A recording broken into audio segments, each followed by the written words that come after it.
Ini berbayang enggak ya?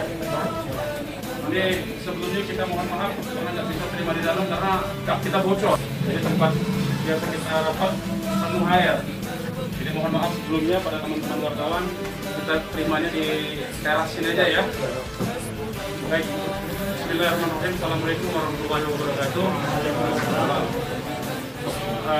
Pertama-tama kami DPP FPI mengucapkan innalillahi wa inna ilaihi rajiun atas wafatnya, atas syahidnya 6 orang laskar kami yang sedang dalam tugas pengawalan kepada pimpinan kami yaitu Imam Besar Habib Rizik Syihab.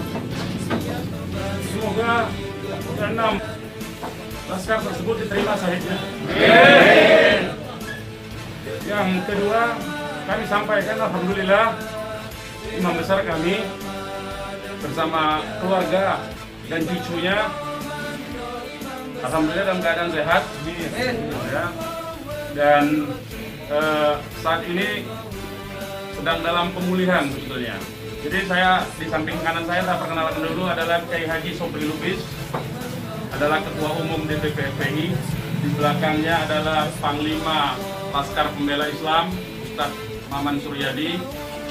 Di belakang saya Wakil Panglima Laskar Pembela Islam Ustadz Jordan, dan ada pengurus FPI di belakang kita. Jadi pertama-tama saya mau sampaikan bahwa kami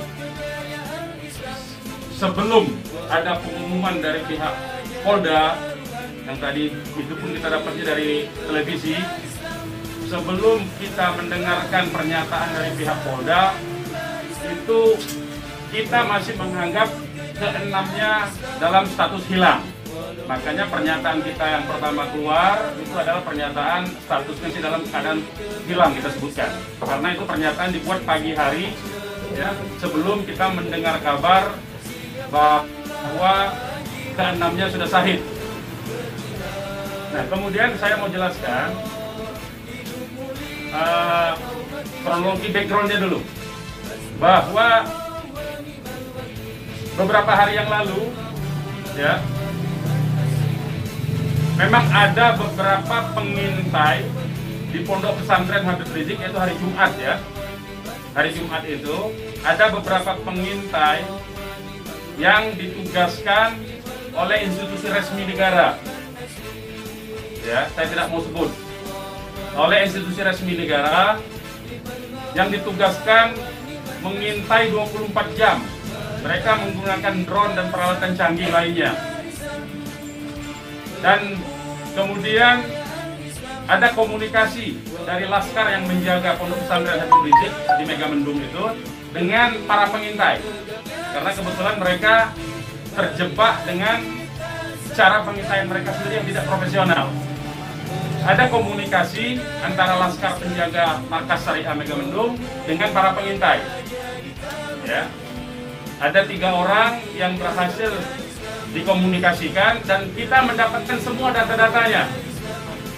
Ya, data-datanya kita dapatkan semua, identitasnya kita dapatkan semua, dan ternyata pengintaian itu bukan cuma terjadi di Megamendung, di lokasi Pondok Pesantren Habib Rizik, tetapi juga di Petamburan sini. Posisinya di sebelah sana, ya, posisi para pengintai. Ada foto-fotonya kita dapatkan. Kemudian juga di Sentul yang sempat dilakukan aksi demonstrasi. Artinya yang saya mau sampaikan di sini, Habib Rizik sejak kepulangannya memang diintai 24 jam. Ada 30 orang. Masih di Sentul, 10 orang di Megamendung. Jadi kita sudah tahu sebetulnya. Ya, kita sudah tahu. Nah, setelah proses hari Jumat itu, beliau bersama keluarga meninggalkan tempat istirahat beliau, tempat pemulihan beliau yang tadinya di Megamendung, beliau pindah ke Sentul, ya, pindah ke Sentul. Kemudian Ahad, ya, malam, yaitu hari Minggu pukul 22.30, artinya lebih sekitar setengah 11-an ya, setengah 11 sampai jam 11 malam, beliau meninggalkan lokasi dari Sentul untuk menuju ke tempat pengajian keluarga. Pengajian keluarga inti. Saya mau sebutkan, pengajian subuh, ya. Pengajian subuh keluarga inti. Jadi tidak melibatkan pihak mana-mana pun juga. Dengan 4 mobil keluarga. Di dalam mobil ada istri, beliau, ada anak dan ada menantu. Artinya ada perempuan di dalam mobil itu. Dan ada cucu beliau. 2 orang masih bayi, 3 orang balita. Ya. Jadi di rombongan Habib Rizik itu ada balita, ada bayi dan masih belum 1 tahun dan ada balita. Itu yang saya mau tegaskan. Jadi ini adalah perjalanan keluarga biasa.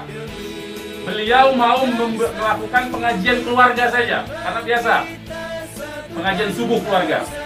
Ya. Nah, di dalam perjalanannya lebih kurang pukul 12.30 atau setengah 1 malam, rombongan beliau dengan dikawal. Beliau menggunakan keluarga menggunakan 4 kendaraan roda 4 dan dikawal oleh 4 mobil juga oleh laskar. Ya. Nah, di dalam perjalanan ada orang yang menguntit sejak dari keluarnya beliau dari Sentul itu. Ya. Terus dikuntit dan akhirnya para penguntit ini berusaha memotong, entah apa tujuannya. Kita sebut karena kita tidak tahu apakah dia petugas resmi atau bukan, karena dia tidak berseragam, ya. Harus disebut tidak berseragam. Ini orang-orang tidak berseragam. Berusaha memotong rombongan, ya, dan menyetop kendaraan. Nah, para pengawal tentu saja bereaksi untuk melindungi, ya, untuk melindungi Imam Besar Habib Rizik Syihab. Itu reaksi normal, karena memang mereka bertugas untuk mengawal. Reaksi normal.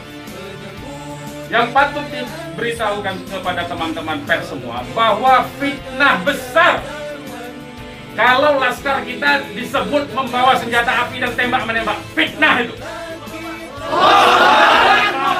Laskar kami tidak pernah dibekali dengan senjata api. Kami terbiasa tangan kosong. Kami bukan pengecut. Jadi fitnah, dan ini fitnah luar biasa, pemutarbalikan fakta dengan menyebutkan bahwa laskar yang lebih dahulu menyerang dan melakukan penembakan. Kalau betul itu coba dicek senjata apinya, nomor register senjata apinya, pelurunya itu semua tercatat. Cek saja, silakan dicek. Pasti bukan punya kami, karena kami tidak punya akses terhadap senjata api dan tidak mungkin membeli dari pasar gelap. Ya, jadi bohong sama sekali. Apalagi di FPI, di kartu anggota FPI dan kartu anggota LPI disebutkan bahwa setiap anggota FPI dilarang membawa senjata tajam, senjata api, bahkan dan bahan peledak. Itu dilarang di kartu anggota kita punya. Ya. Nah, jadi upaya-upaya memfitnah, memutarbalikkan fakta hentikanlah. Ya. Hentikanlah. Nah, kemudian kejadiannya, ya, kenapa kami menyatakan laskar kami dalam keadaan hilang? Karena memang kami belum tahu keberadaannya di mana. Itu membuktikan bahwa mereka dibunuh dan dibantai. Ya. Kalau sejak awal tembak menembak itu berarti dia tewasnya di tempat dong. Tewas di tempat pasti banyak. Semalam saya sendiri sampai jam 3 sudah ngecek dengan teman-teman yang di lapangan, tidak ada jenazah di situ, tidak ada keramaian di situ. Yang ada justru petugas aparat setempat yang ada di lokasi yang diperkirakan di sekitar pintu tol Karawang Timur. Ya, di tengah malam itu saya suruh cek. Begitu saya mendengar ada berita terjadi ada laskar kita yang ditembak, kita suruh cek ke pintu tol Karawang Timur. Ternyata tidak ada mobil laskar di situ. Mobil laskar tidak ada, jenazah tidak ada. Kalau itu memang tembak-menembak dan tewas di tempat, itu pasti ada jenazah di situ. Pasti membutuhkan proses lama untuk evakuasi di situ. Tetapi ini tidak ada.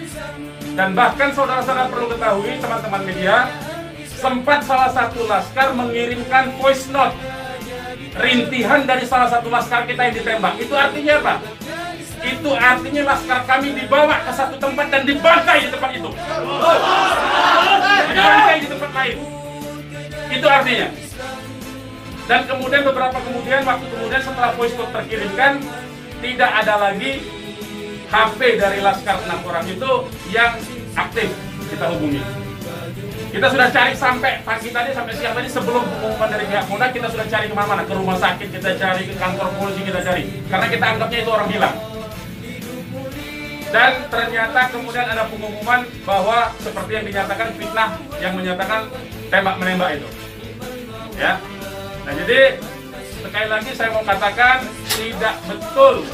Ya, berdasarkan fakta-fakta dan kronologi yang saya sampaikan bahwa terjadi tembak menembak dan Laskar memiliki senjata api itu tidak betul sama sekali. Itu fitnah besar terhadap kami, fitnah besar terhadap umat Islam. Kami anggap itu upaya memutarbalikkan fakta yang tidak pada tempatnya.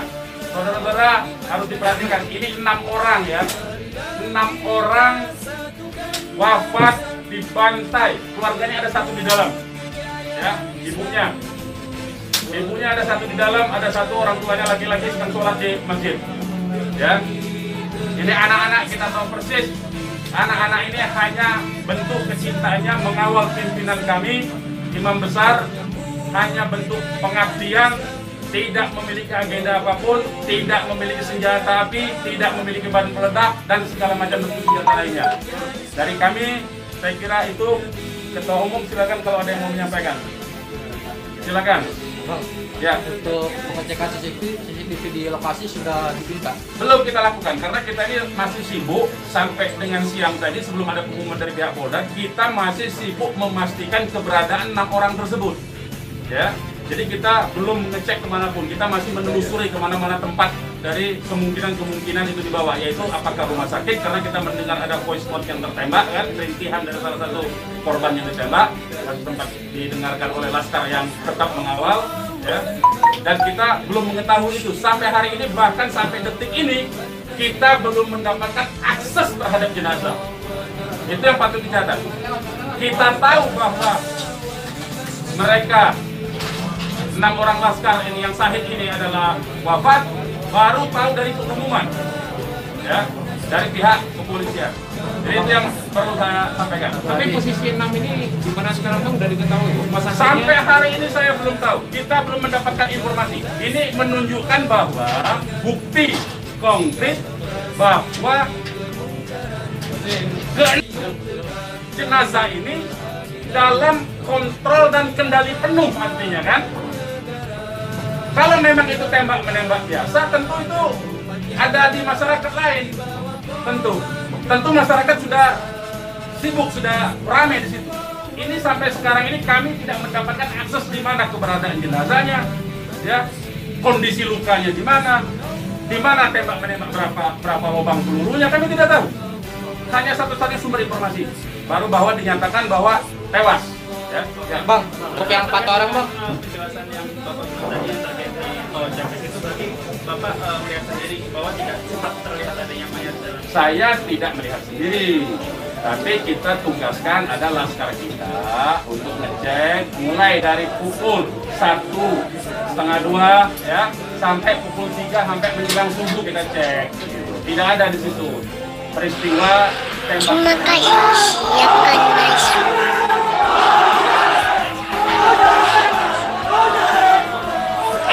Terima kasih, siapkan masuk.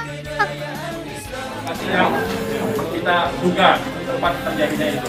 Bang, untuk yang 4 orang yang masih sisa itu kan ada 10 orang kan yang dikabarkan yang mengawal itu 4 mobil. Jadi lebih dari 10 orang. Berarti yang sisanya itu bakal bisa menjadi saksi dong Bang? Insya Allah bisa, ya, insya Allah bisa. Tapi konsentrasinya 2 mobil, konsentrasinya terus melakukan pengawalan terhadap Habib Rizik, ya. Yang 2 mobil lagi itu yang berhadapan dan untuk upaya ditangkap oleh pihak yang kita belum tahu sampai sekarang. Tapi diakui oleh mereka itu sebagai polisi kan. Mestinya kalau polisi, saya mau katakan, kalau polisi dalam upaya penyidikan itu mestinya penyerahan surat, kan surat sudah diserahkan, untuk apa lagi dikuntit? Kan Habib Rizik tinggal datang atau tidak kan? Kalau dia datang kan ada upaya-upaya hukum yang mereka gunakan berdasarkan kewenangan mereka. Tidak perlu ada kuntit-mengkuntit seperti itu, ya. Jadi ini menjadi catatan penting ya. Ini menjadi catatan penting. Habib Rizik sudah dipanggil dan kita sudah mendatangi hari ini pengacara kita. Ya. Jadi tidak ada kaitan itu dengan bahwa Habib Rizik seperti apa, tidak ada. Ya, itu proses mekanisme hukum biasa. Ya. Silakan yang lain. Ada langkah-langkah atau langkah apa terkait kejadian ini? Ya tentu begini. Jadi ini tidak boleh ada satu pun ya warga negara ya penjahat sekalipun ya itu dibenarkan untuk dilakukan apa yang disebut dengan extrajudicial killing seperti itu. Kalau demikian caranya berarti lembaga kejaksaan, lembaga pengadilan dibubarkan saja. Cukup kalau polisi menganggap itu penjahat, ditembak, melawan, ditembak, mati udah kan, berarti nggak perlu pengadilan. Kita ini negara hukum atau negara kekuasaan, ya. Jadi itu perlu jadi catatan juga. Jadi upaya hukum apa? Upaya hukumnya adalah dalam hal ini disebut secara hak asasi manusia, instrumen hak asasi manusia. Ini disebut dengan extrajudicial killing. Ini pelanggaran berat hak asasi manusia. Mereka yang melakukan proses pembunuhan extrajudicial killing ini, pembunuhan di luar proses hukum ini mestinya diadili oleh pengadilan HAM. Ya, mestinya instrumen yang bergerak adalah Komnas HAM ini. Ya, Komnas HAM. Ya, kita minta Komnas HAM secara terbuka untuk melakukan penyelidikan karena ini jelas-jelas by intention ini, ya. Dan yang dilakukan terhadap Habib Rizik ini terencana. Ya, ya, silakan. Penegasan aja informasi mengenai manajemen hari ini itu berdasarkan hasil rilisan dari pihak Polda. Makanya kita menjadi heran, ya. Artinya itu form mereka dibunuh tuh, ya. Ya. Yang 6 orang identitas, baik saya bacakan.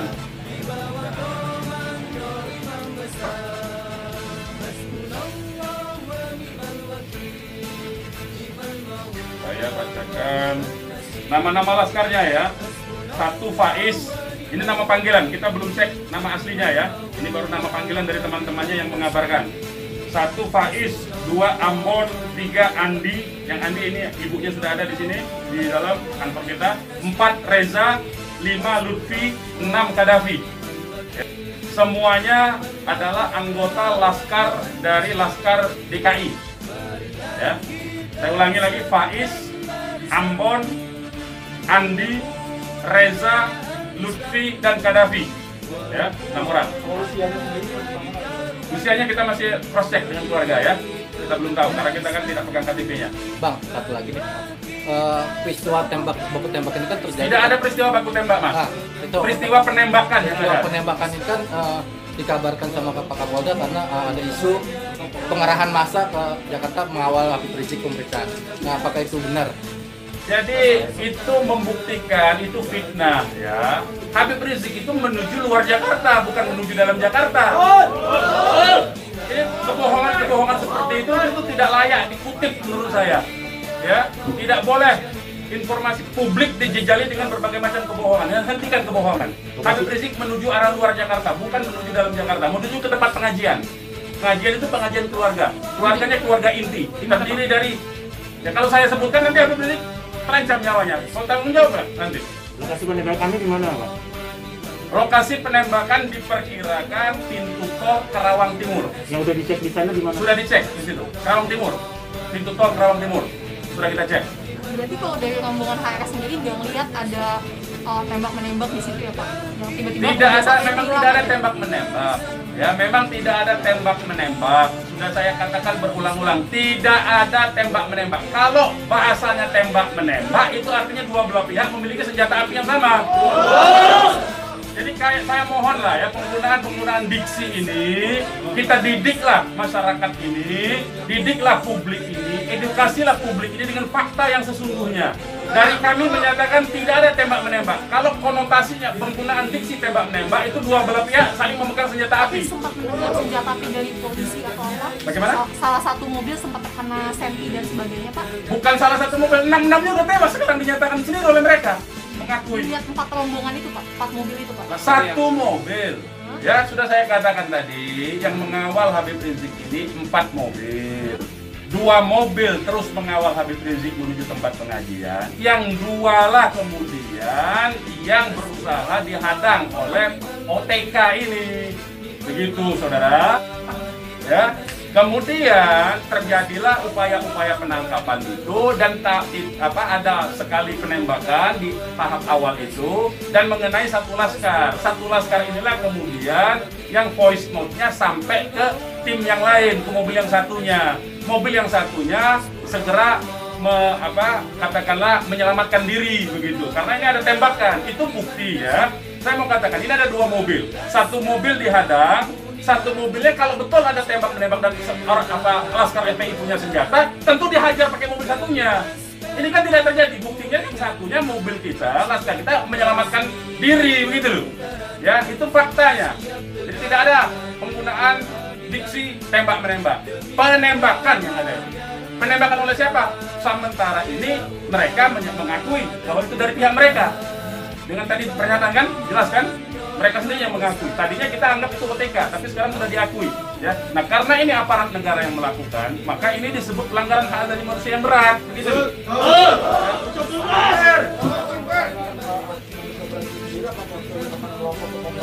Oh iya, kita akan berupaya tentu saja. Ya, kita akan menggunakan seluruh mekanisme hukum untuk melaporkan peristiwa ini. Ini tidak boleh didiamkan, sebab bisa saja nanti anda semua akan ditembak nanti kalau kritis. Ya, karena anda wartawan tentu saja menyuarakan yang kritis. Kalau anda tidak disenangi kritik anda, nanti anda akan menjadi sasaran. Semua warga negara Indonesia akan diperlakukan sewenang-wenang seperti ini. Ini tidak boleh dibiarkan. Ya, kami masih bersabar dengan menggunakan upaya mekanisme hukum. Ya, yaitu akan berupaya melaporkan ini ke Komnas HAM karena ini kita sebut pelanggaran HAM berat. Ya. Ada upaya dari FPI untuk mengkonfirmasi soal identitas nama orang itu nggak? Kan nanti kita keluarganya tentu kita ini sekarang aja sudah ada 3 keluarga ya. Insya Allah dari keluarga nama-namanya identitasnya akan kita dapatkan dalam segera dan akan kita keluarkan identitas keluarga masing-masing termasuk umur alamatnya ya. Sudah ada yang dihubungi pihak Polda terkait 6 jenazah itu? Belum ada. Ini kita tidak punya akses informasi ya. Pak, untuk jenazah sendiri ada di mana ya Pak? Karena kan di Polri sendiri tadi belum ada jenazah penemuan. Nah itu tanya ke mereka yang nembak, mereka yang mengendalikan jenazah, kenapa tanya kita? Tanyanya mereka itu bukti mereka menguasai itu jenazah ya. Dan dalam kewajiban seorang muslim itu jenazah harus segera diserahkan kepada keluarga ya, jangan dilama-lamakan. Dan keluarga menolak otopsi, tidak dibenarkan otopsi tanpa izin dari keluarga.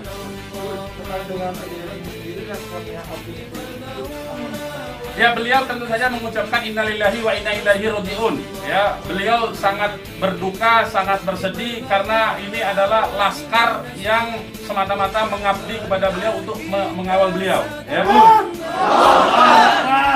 Beliau sangat sedih tentu saja. Ya, beliau sangat sedih. Gua juga ada mengintai kalau bagaimana FPI memastikan juga keluar itu benar adalah pengintai yang berada di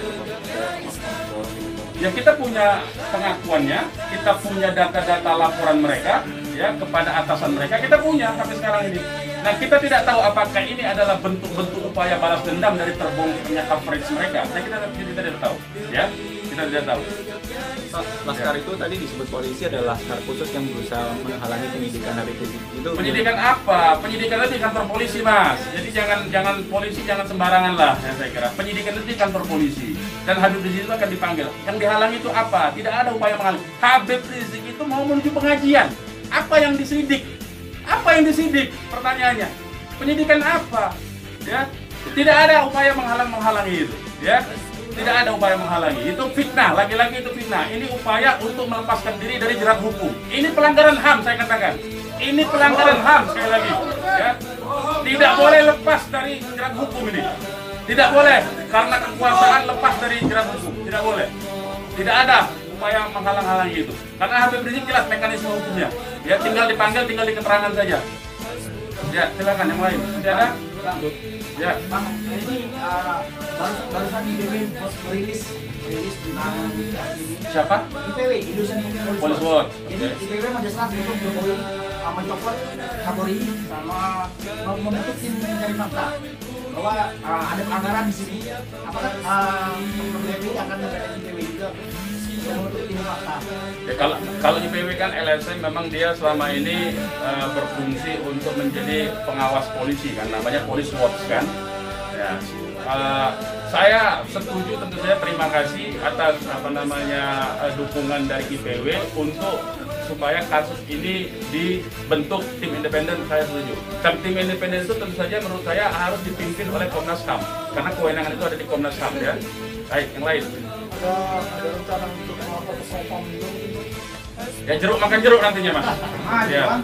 Jeruk makan jeruk. Ya. Nanti ini yang jelas ini saya katakan ini ada unsur dugaan kuat pelanggaran hak asasi manusia yang berat. Ya. Karena dia pelanggaran hak asasi manusia yang berat, maka kewenangan itu ada di Komnas. Ya, bukan lagi di Propam. Kalau Propam itu sekedar profesi saja. Ya. Oke, yang lain kalau tidak ada kita ini bang.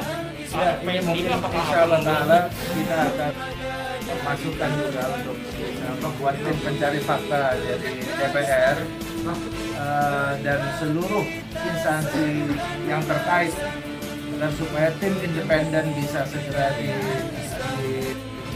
dilaksanakan, bisa terlaksana dengan yang berwibawa, dengan banyak instansi sehingga kita bisa melihat meminimalisir celah-celah kebohongan ya. Jadi seperti itu. Insya Allah Ta'ala dengan tim pencari fakta independen untuk bisa menguak bagaimana peristiwa ini yang sebenarnya, walaupun kita sudah melihat bagaimana fitnahan yang ditujukan kepada Front Pembela Islam maupun kepada laskar-laskar kami itu semuanya, tapi tetap perlu untuk bisa terkonstruksikan ya dengan data-data dan bukti-bukti. Insya Allah Ta'ala dengan keterbukaan dan juga dengan rasa keadilan, Insya Allah Ta'ala. Oke, silakan yang lain teman-teman kalau masih ada. Sekarang Pak Habib Rizik sedang Oh, kalau kami kasih tahu nyawa Habib Rizik kan terancam. Mohon maaf ya, kita bisa kasih tahu soal itu.